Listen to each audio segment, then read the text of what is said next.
Fear has been the number one emotion conveyed in media during the entirety of stories being written, whether it be from stage plays to screenplays to horror games across time. Even in media where fear isn't the main factor, there are always moments that try to invoke it during the story, whether it be as something as simple as Kevin being afraid of the furnace in his basement in Home Alone, or as complex as Pyramid Head staring down James in the Woodside Apartments in Silent Hill 2. The point is, fear as an emotion is important. But what I want to focus on today is the revolutionary ways that fear has been conveyed throughout media history. Being movies, as well as video games, and even talking a little bit about film techniques, since there are some very important directors that have influenced the industry in pop culture. But without further ado, my name is Glitchy, and welcome to my video where I gush about my favorite genre of all types of media. Horror has always been my favorite genre in really anything. There is just so many visceral experiences that scare you deep into your core, with some of my most memorable times in theaters, as well as games being owed to experiences like Alien Isolation, Resident Evil, and Silent Hill, to get into examples that we usually cover on this channel. But more recently, horror movies have been coming out that have basically broken the box office recently with how unique their experiences are.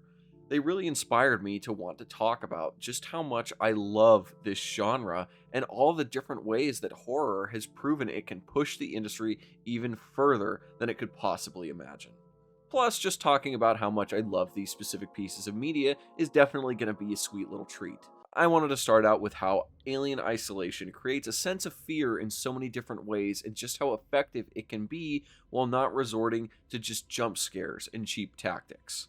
This game alone changed how the industry looked at AI inside of horror games as well as gaming in general. The AI was so unbelievably intelligent for the xenomorph, and it helped the experience so much, especially when you watch something like the first Alien movie. You just go into this, and it almost feels like you're living through what Ripley goes through on the Nostromo.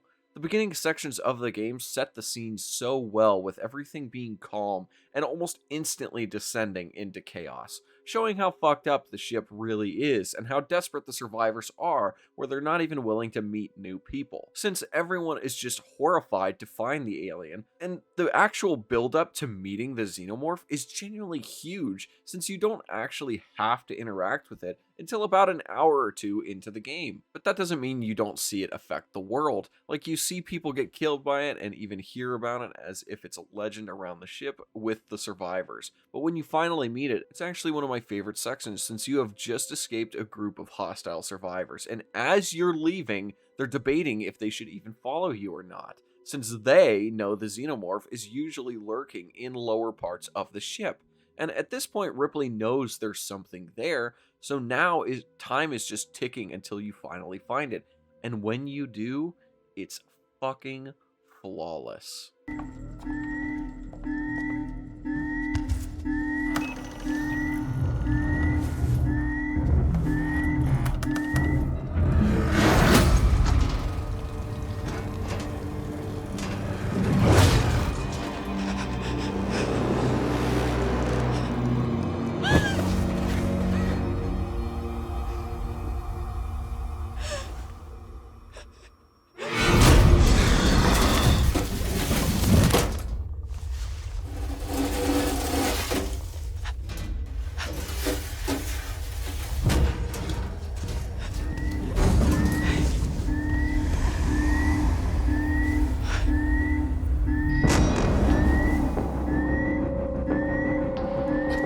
After this scene, the alien is a constant threat on the ship. No matter where you go and what you do, you will never truly be safe. You can never kill it, but you can repel it when you get the right tools. You can even use the alien to your advantage, since when you go back to where the survivors were, it already started clearing the room of them. If you weren't scared before, then you probably are now, because being seen or heard by the alien means a quick restart to your last save station, which is also expertly crafted to add to the horror experience, since just getting to the save station doesn't mean you're safe. you have to sit and wait for the save to actually be processed by the machine in-game to fully have your progress kept. Every single time I've played this game, this is always one of my favorite parts, along with the hacking minigame, which doesn't give you a break either, forcing everything but the small terminal out of focus so you don't even know what's going on around you.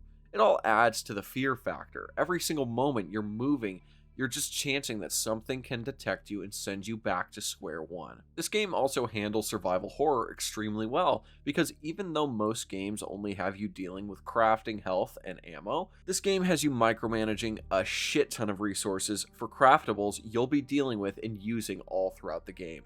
Every single round of ammo is important, every single piece of scrap is even more vital. Even the crafting in this game is an active fear factor, since you have to go into your inventory and actively place each piece to actually get the item you might need in a split-second decision. All of the items look extremely, homemade, where it's like you can see how quickly it was thrown together. Whether it be noisemakers to distract enemies or lure the alien, or Molotovs that are made with bottles of Jack, or medkits and pipe bombs for when you're getting into fights that don't end instantly, which obviously we talked about the alien and survivors, but the robots around the ship are easily the most dangerous. They will damn near follow you until the end of the earth and take so many of your resources to put down.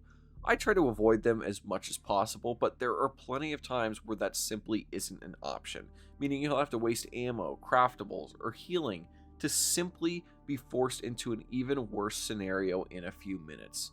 All of the weapons in this game also serve a huge purpose, whether it be the flamethrower making it so you can scare away the alien temporarily, or the shotgun being the one thing that can take down robots efficiently. And we need to talk about the alien in detail and how it tries to scare you as much as possible.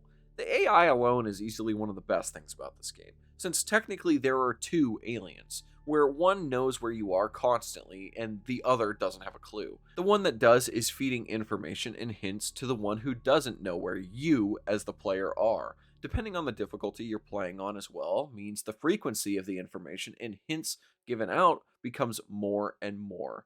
Even having tactics that scare away the alien doesn't help you forever, since eventually it will actually learn from the things you do to avoid it, meaning it will eventually just run through your flamethrower and kill you anyway, or it will avoid noisemakers and try to find you, since it now knows you're close by.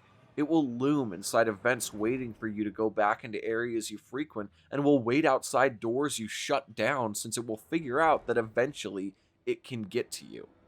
All of this is essential to the experience of fear while playing the game, since you will never be able to truly get used to anything the alien does. It's always learning and keeping you on your toes, making sure you're always scared and never getting bored. There is a reason why the first Alien Isolation was so critically acclaimed.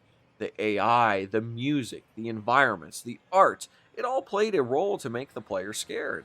This attention to detail and sheer revolutionary effort is why I and so many other fans have waited patiently for Alien Isolation 2. But that is all I kind of have to say about Alien Isolation. And now I want to move on to a more recent movie.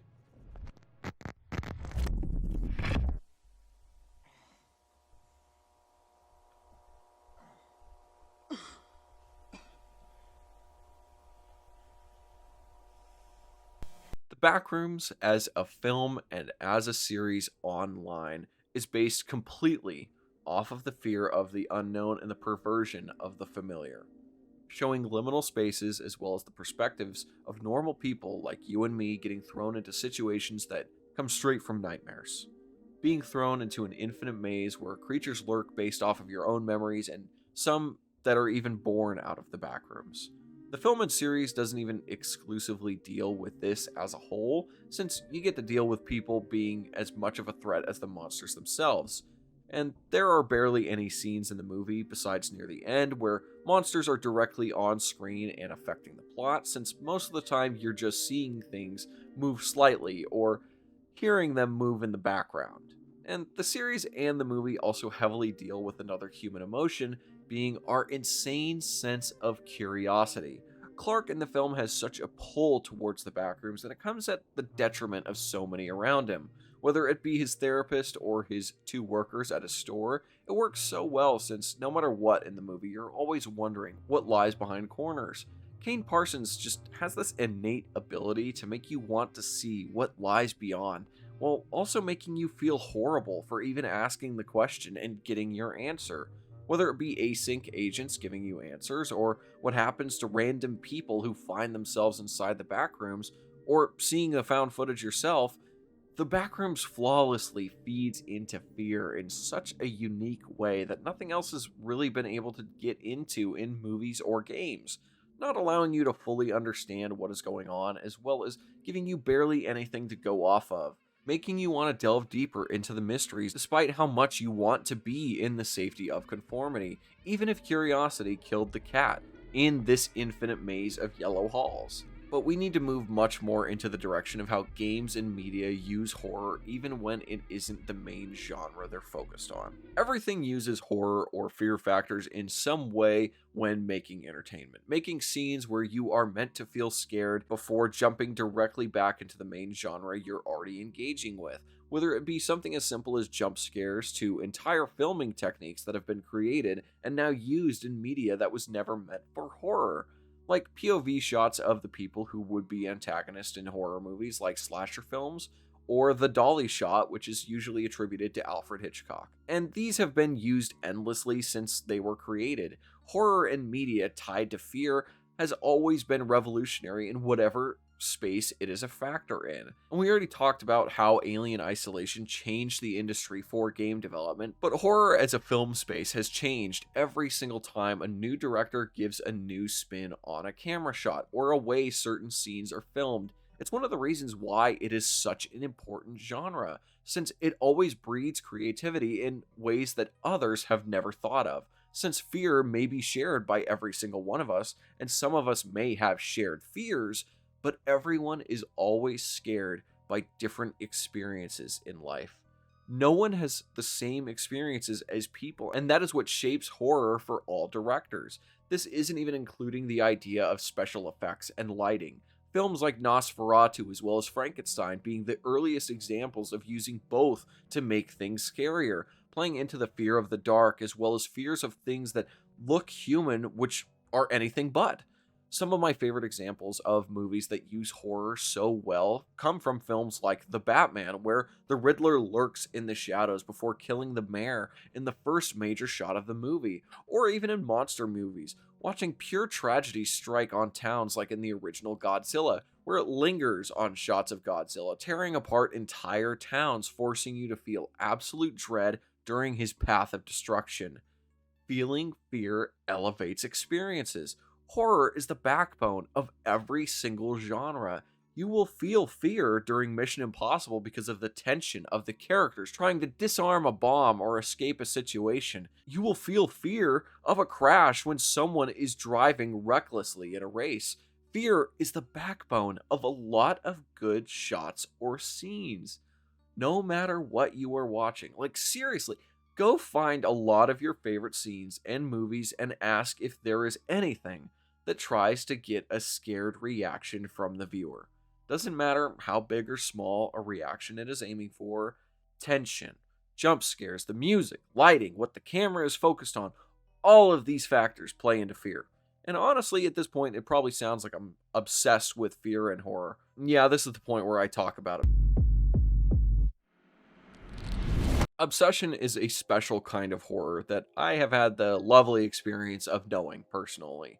Plenty of times. And I'm not going to get into it, but holy shit, man, as someone who's been through it, this movie just puts you through the fucking ringer.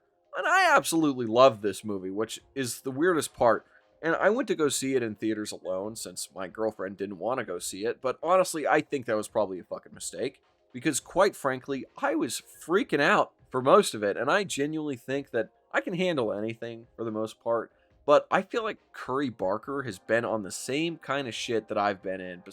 But besides that, the shots in this film are honestly so fucking awesome. The lighting in this movie is used in such a way that portrays specific plot details as well as elements And usually I'm not a huge fan of horror movies that try and only make you feel uncomfortable just for the sake of it. But this movie has a really good balance of having a sprinkle of uncomfortability, then a lot of genuine horror where it makes you feel for someone that you are genuinely supposed to hate throughout the entire film. It gets really bad because you're feeling even worse for the girl who's being controlled by the wish in the movie. And, most horror films have like a shit ton of deaths that are really bad, but there are three people who die in this movie, and two of them are in like the last 5 minutes. And if you add another 5 minutes, then it's all three of the deaths. And it's genuinely such an interesting film. And the real issue is, I don't know if I can really say a lot without just spoiling the entire movie, which I don't want to do. I want for you guys to see the movie, but the way this movie plays with how the viewer focuses on things in a scene, as well as lighting and tension in general, it's easily some of the best in the genre to date. And the writing is absolutely astonishingly honest. I've seen people say in reviews that if you've been in toxic relationships, then you probably aren't going to feel too great while watching this. And in my case, that was accurate. But seriously, go watch this movie as soon as possible. I don't want to spoil it, but the fear I felt while watching this was unlike anything I had ever felt. It plays off of social awkwardness, toxic masculinity, relatable scenarios in the worst way possible, fear of the dark, fear of being alone, the feeling of being responsible for someone who isn't mentally well. And I've said it before, but I will say it again. This movie is written so well. It is unbelievable. And we've talked about how some new stuff has used horror, but we need to loop back around and talk about how some classic stuff uses horror as well.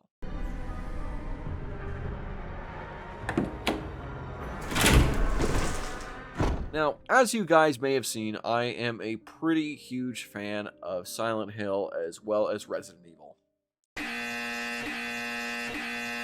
Well, maybe you didn't, but that's besides the point. These games play with horror in an especially interesting way, because when these games were originally coming out, they were pretty fucking limited on what they could do because of the technology they were coming out on.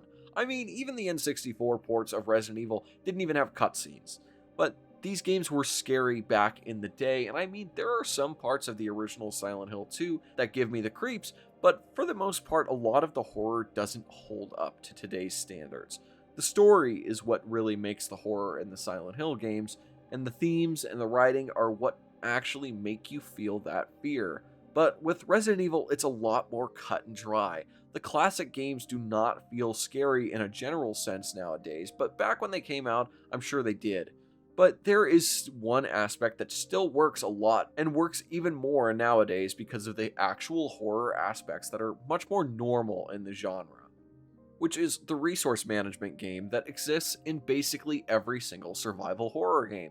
But I will say Resident Evil does it the best, and I feel like the classic games have it in a much more in-your-face kind of way, which was added on top of the limitations in technology. The loading screens in between each room made you mentally prepare for what might be behind the door. Plus, with how limited ammo and inventory space is, you're constantly thinking about what you might need to be doing with your ammo, healing items, and any key items you're finding throughout the entire game. There are a lot of different types of enemies and bosses, and they're all basically variables in an equation constantly subtracting from your inventory and weapons.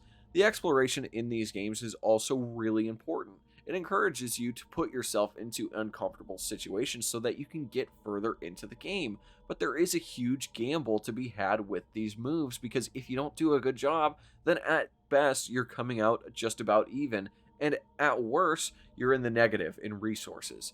You're constantly scared of being absolutely fucked to the point of needing to just melee enemies to death. Hell, in these classic games, even saving is a huge problem for resources, because saving is taking an entire slot of your inventory, plus it's a very limited resource. So you're getting inventory taken up by weapons, ammo, heals, and saves. So depending on the character, you either have half of your inventory taken out, or 2/3 of your inventory is taken up. So you have very little space for puzzle items or even multiple weapons and ammo types. It's a different level of fear, and yeah, this issue in these games has gotten better nowadays, since all characters can get their inventory upgrade, but only recently did we have a game where two characters had separate inventory sizes, with Leon and Grace having the action style and the survival horror style of inventories. They're playing on the strengths and weaknesses even in that, and there is some level of addition to the fear factor, since in Resident Evil 9, they make you feel really weak on Grace and give you all the genuine horror bits, while Leon makes you feel really strong and the funny cheesy bits, just to sling you back into the horror and make those sections hit really, really hard.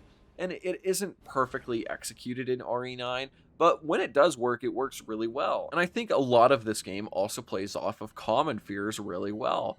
This game plays off of darkness really hard, and the resource management for Grace is extremely strict, especially on the highest difficulty, which is what I played the game on for the first time. I mean, even the other games in the franchise recently have been great. Like, RE8 has some absolutely fantastic sections inside the mansion as well as the factory area near the end, and don't get me started on the giant fetus in the middle of the game. And I mean, RE7 did well enough to bring the franchise back from the brink of death and really kind of revitalize the horror genre as a whole after Alien Isolation basically forced a pulse back into the survival horror space. So, to be honest, this video was a lot more about me gushing about the horror genre in general than it was covering fear as a concept, as well as all of the things horror has done to revolutionize the industries it has been a part of. But I do hope that I conveyed just how important fear is as an experience and how it can make things so much better, especially with how films and games use elements of horror in their existence to make experiences much more thrilling and much more engaging. But I want to know what your guys' favorite horror experiences are, whether they be from the genre or not. And if you'd feel so kind, then please leave a like and subscribe down below, as it would really help a lot. I'll see you guys in the next video, and this is Glitchy, signing out.